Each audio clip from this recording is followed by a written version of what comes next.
Assalamualaikum warahmatullahi wabarakatuh. Oke, anak-anak, perkenalkan Ibu Syifa Mutiara, mahasiswa P3K UPI Kampus Purwakarta.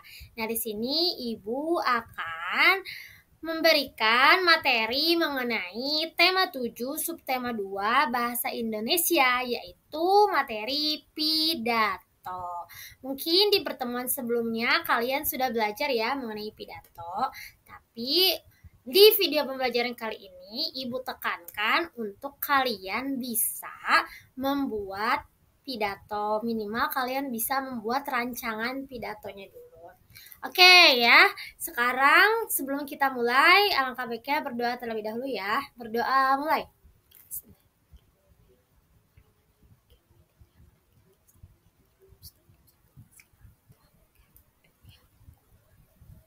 Berdoa dicukupkan.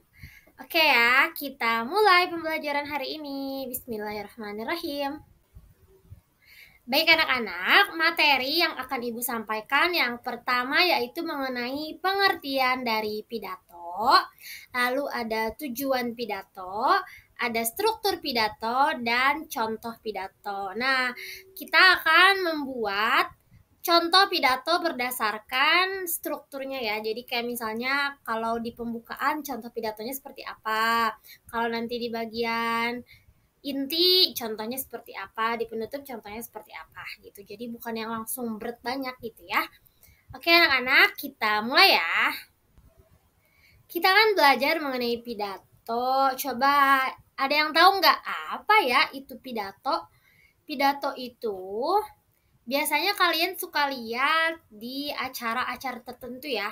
Kayak misalnya ada seorang guru yang menyampaikan pidato ketika upacara bendera. Nah, jadi pidato itu ketika kita berbicara untuk mengajak atau membahas sesuatu di depan orang banyak. Nah, tapi yang dimaksud di sini adalah pidato merupakan aktivitas berbicara di depan umum yang dilakukan untuk menyatakan pendapat atau memberikan gambaran mengenai suatu topik. Oke, jadi intinya teks pidato. Berarti kalau tadi kan pidatonya kegiatan pidato, nah kalau teks pidatonya adalah sebuah teks yang berisi gagasan, pendapat, dan pengetahuan terhadap suatu topik yang nantinya akan disampaikan di depan umum. Oke anak-anak, jadi begitu ya pengertian dari pidato. Sekarang kita akan bahas mengenai tujuan dari pidato. Oke anak-anak, tujuan pidato yang pertama yaitu informatif. Nah, maksud di sini adalah untuk memberikan pengetahuan atau informasi penting kepada audiens. Nah, yang kedua yaitu sambutan. Nah, sambutan ini biasanya digunakan untuk menyapa para tamu pada acara tertentu, misalnya acara peresmian atau acara perpisahan. Terus yang ketiga yaitu rekreatif. Nah, rekreatif ini bersifat menghibur. Ya, yang keempat yaitu persuasif. Nah, persuasif ini tujuannya untuk mengajak atau memberikan pengaruh kepada para audiens. Sekarang kita akan bahas mengenai struktur pidato. Nah, jadi dalam pidato, dalam teks pidato ya tentunya, ada dari struktur mengenai salam pembuka, ada pembukaan, lalu ada isi, ada penutup, dan salam penutupnya. Begitupun ketika pidatonya berlangsung pasti ada salam pembukanya, lalu ada penyampaian pembukaan atau pendahuluan ya mengenai si pembicara itu mau ngebahas apa, lalu yang ketiga ada isinya, si pembahas itu ngomongin apa intinya, lalu ada penutup. Penutup itu bisa berisi mengenai ajakannya atau harapannya dari si pembicara, dan terakhir adalah salam penutup mengucapkan terima kasih gitu ya. dan permohonan maaf bila ada salah-salah kata seperti itu. Oke, kita akan bahas dari struktur pidato yang pertama. Oke anak-anak, yang pertama yaitu salam pembuka. Nah, pada salam pembuka ini berisi kalimat sapaan. Kalimat sapaan apa aja? Coba. Ada assalamualaikum, ada selamat pagi, selamat siang, selamat sore, selamat malam, ataupun salam sejahtera dan salam-salam yang lainnya.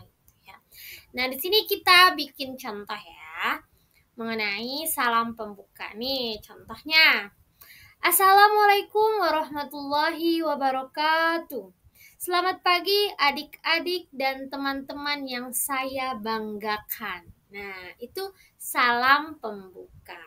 Semoga adik-adik dan teman-teman selalu diberikan kesehatan. Amin. Nah, itu salam pembuka. Jadi nggak tiba-tiba kita pidato langsung ngomong, kita mau ngomong ini nih. Enggak ya, tapi kita harus mengucapkan salam pembuka terlebih dahulu. Oke, selanjutnya. Yang kedua, yaitu pendahuluan. Nah, atau pembukaan ya. Yaitu memaparkan topik permasalahan yang akan dibahas. Nah, pada contoh yang Ibu buat di video ini yaitu mengenai membaca. Nah, contohnya ya, Ibu bacakan. Pada kesempatan ini saya ingin menyampaikan pidato tentang gemar membaca. Era globalisasi memudahkan kita memperoleh informasi. Membaca merupakan salah satu cara yang dapat dilakukan untuk dapat memperoleh informasi tersebut. Membaca memiliki banyak sekali manfaat. Membaca sangatlah penting untuk semua orang. Nah, jadi pada kalimat pembukaan ini memaparkan topiknya. Kalau tentang membaca ya udah berarti kita bahas mengenai membacanya. Kalimat awalnya aja dulu, pembukaannya dulu tentang membaca. Jadi jangan langsung tiba-tiba ngebahas membaca adalah bla bla bla bla. Enggak kayak gitu, tapi kita kasih apa ya namanya? Kita kasih kisi-kisinya dulu nih, mau bahas tentang membaca gitu. Oke, mengerti anak-anak?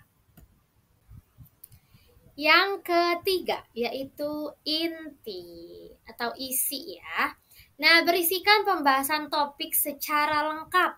Kalimat ajakan atau bujukan digunakan untuk mengajak pendengar melakukan kegiatan yang diharapkan. Nah, jadi tadi kan kita udah nyampe ini awalnya kita mau bahas tentang membaca. Nah, berarti di di bagian inti ini kita jelasin membacanya seperti apa. Nah, di sini ada contohnya ya. Ada banyak cara yang bisa kita lakukan untuk menumbuhkan minat membaca. Nah, berarti di sini kita udah masuk ke pembahasan yang lebih dalam ya, yaitu cara untuk membiasakan kita atau menumbuhkan untuk minat membaca kita.